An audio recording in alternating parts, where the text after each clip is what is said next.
Why German soldiers whispered cursed snakes whenever the FEB appeared on their front. January 7, 1945. 02:30 hours, northern Apennines, Italy.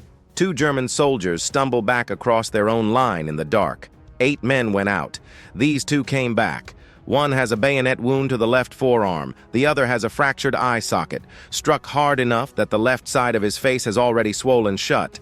Neither man can explain what happened. Not because they won't, because they genuinely don't know. They were experienced soldiers. Several in their patrol had served on the Eastern Front. They had used that route before, 3 times, without incident. They moved out at 23 hours on a standard reconnaissance mission. They did not make noise. They followed procedure. And then something in the darkness took 6 of them, silently, without a single shot fired, and left these 2 alive as a message.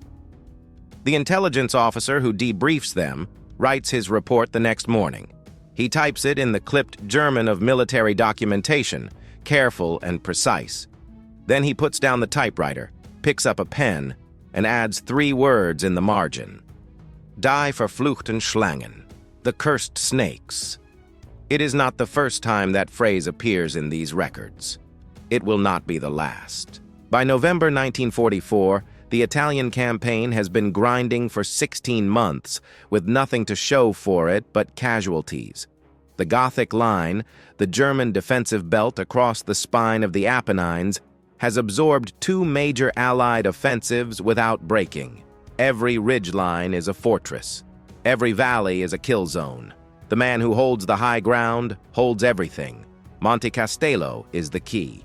A fortified summit at 1,012 meters, controlling every road north toward Bologna, prepared by the German 232nd Infantry Division, with the thoroughness of professionals who have been building defensive positions since Poland in 1939. 3 Brazilian assaults have already failed trying to take it. The FEB, the Brazilian Expeditionary Force, has been inserted into this meat grinder with every disadvantage you can imagine. No prior combat experience as a formation. Late arriving winter equipment.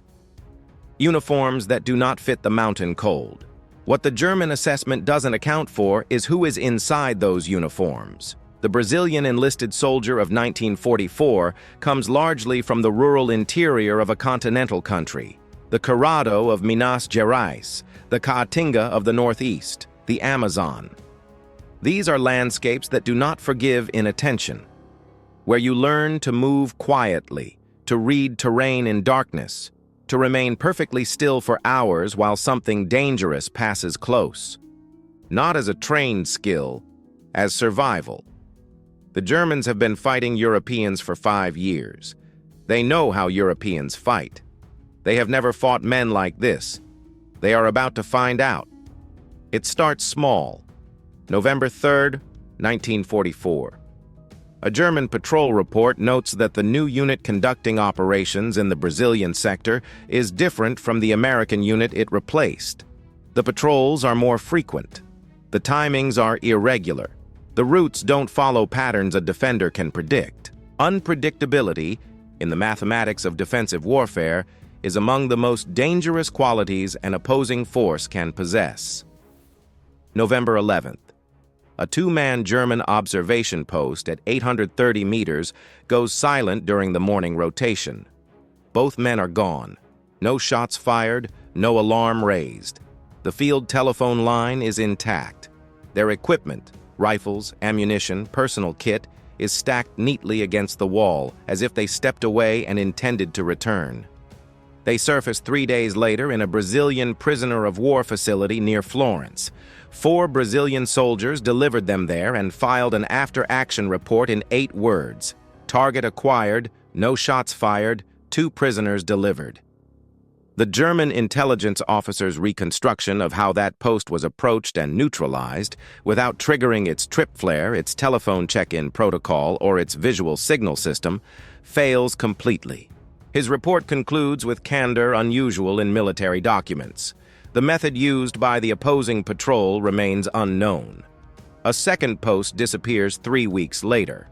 A third, in January, is not taken, but found to have been observed from a position 4 meters from its rear wall.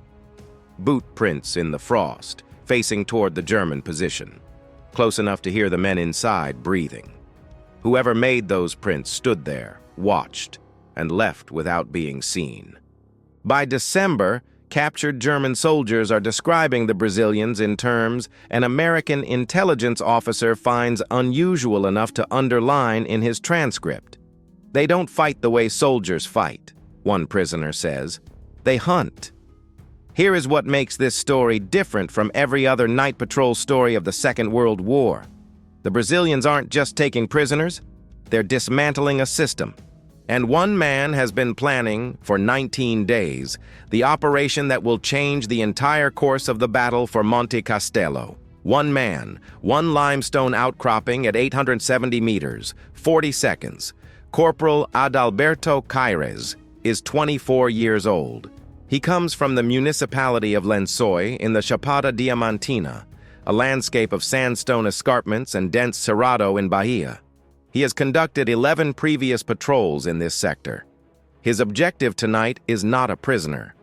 It is something more precise. Since January 3rd, a German artillery observer has been directing 105mm fire onto the FEB supply route from a limestone outcropping at 870 meters.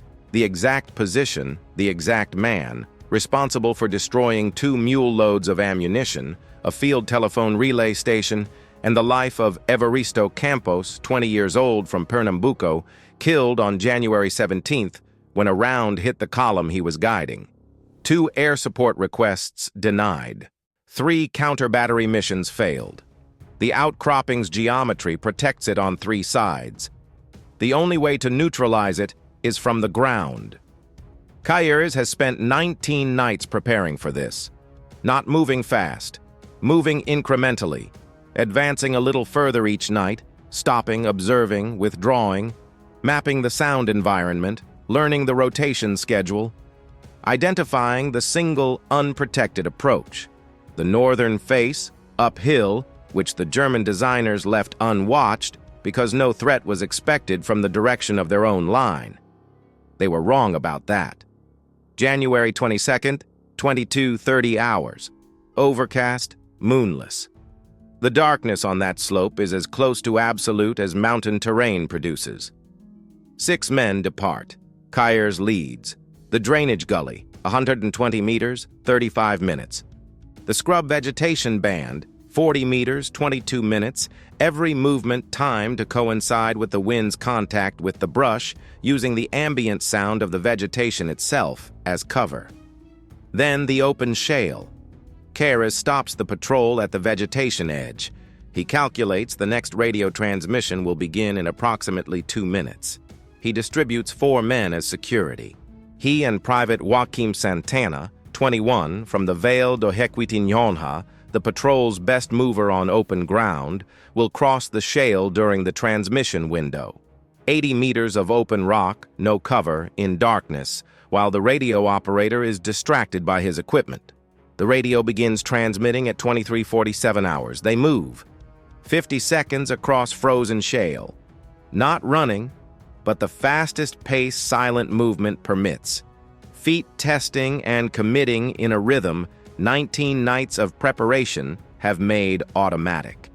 They reach the base of the northern limestone face at 23:48 hours and press flat against the rock as the transmission ends. Above them, 4 meters of vertical limestone. 2 German soldiers who do not know they are there. Caires loops a length of braided rope, taken from a mule handler's kit, not on any official manifest, around his left wrist, and begins to climb. 4 meters of limestone in silence, distributing weight across every handhold, pressing his body against the rock. He reaches the top at 23:51 hours. The German observer is 3 meters away, facing south, the scissor periscope mounted on its tripod before him. The radio operator is to the left, back to the northern face, attention on his equipment. Neither man is looking north. Caires pulls the rope. Santana begins to climb. What happens in the next 40 seconds is recorded in Keres's after-action report in language so spare the battalion intelligence officer will later describe it as the most economical combat report he has ever read. The periscope is destroyed. The radio set is destroyed. Both German soldiers are taken alive, disarmed, bound, moved to the northern face, within 40 seconds of Keres reaching the top. No shots fired. The artillery observer who has been directing fire on the Brazilian supply route since January 3rd stops functioning at 23:51 hours on January 22nd, 1945. But here's what nobody knows yet. Hidden in the radio operator's equipment is a transmission log, 6 weeks of fire mission records, coordinates, times, every artillery strike the observer has directed since early December. In 40 seconds on top of a rock, Corporal Keres has done something 3 air missions and 3 counter-battery operations could not. He has handed the Brazilian command a map of the German artillery system, and the 4th assault on Monte Castelo is already being planned. The transmission log takes 3 days to translate. Cross-referenced against the FEB's own damage records, it produces something the Brazilian command has never had, a precise picture of which German observation posts feed which artillery batteries, which routes are under observation, and most critically, a 200-meter section of the northeastern face of Monte Castelo that is entirely dependent on the now neutralized observer for its artillery support. Without that observer, that section cannot call effective fire. Without effective fire, the MG-42 positions covering it become the primary defense, lethal, but for the first time, approachable. The 4th assault plan is rebuilt around this intelligence. The 105mm preparation is concentrated on that 200-meter section. The assault companies are assigned approach routes the captured log confirms are blind. The mortar section is repositioned using coordinates from Keres's 19 Nights of Reconnaissance. On the German side, something else is happening. The 232nd Division's war diary records a progressive deterioration in its forward units. The missing patrols, the observation posts firing star shells at irregular intervals, not because they've seen movement, but because the darkness itself has become intolerable. In 3 documented cases, soldiers reporting contact with Brazilian patrols that never happened. A Feldwebel writes in his personal diary, captured with his unit's field records when the line breaks, that the men in his section have stopped talking during night watch at forward posts, not because they were ordered to, because they are afraid that if they make noise, the Brazilians will find them. Aero 5, 45 hours, February 21st, 1945. The 105mm howitzers open fire. Monte Castelo falls at 10:40. The specific 200-meter section identified in the captured transmission log is the first to break.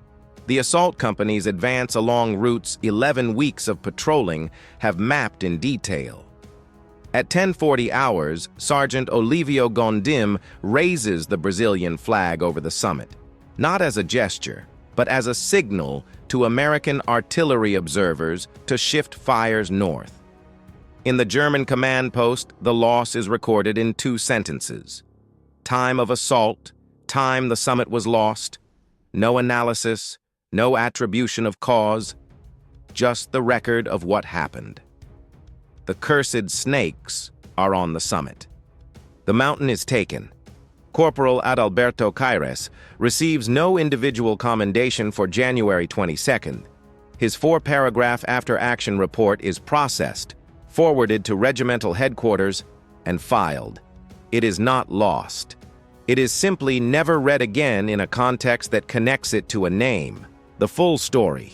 11 weeks of night work that systematically dismantled the German defensive intelligence system on Monte Castelo, that produced the intelligence reshaping the February assault plan, that created in the German defenders a specific and documented fear their own records name explicitly, does not appear in any English-language account of the Italian campaign.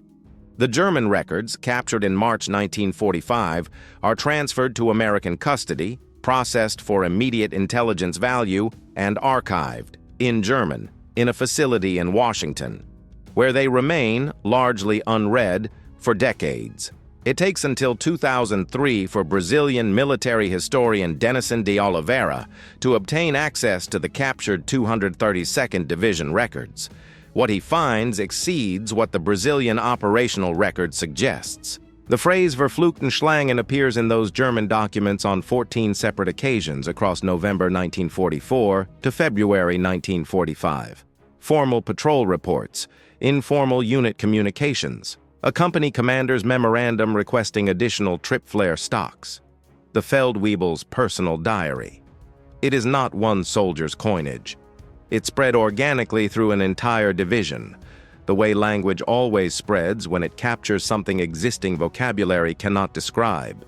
De Oliveira publishes his findings in Portuguese in 2005. The book is never translated. Corporal Adalberto Caires goes home to the Chapada Diamantina. He works as a guide for travelers exploring the cave systems and sandstone escarpments of the region he grew up in, the same landscape that produced in him everything the Apennine night rewarded. He dies in 1978 in Lençóis. His service record notes his name, his rank, and the date he was discharged. Not the 19 nights. Not the 40 seconds. Not the 2 German soldiers who did not hear him coming. There is something in the name the German soldiers gave them that the official record, on either side, never managed to capture. Die verfluchten Schlangen, the cursed snakes.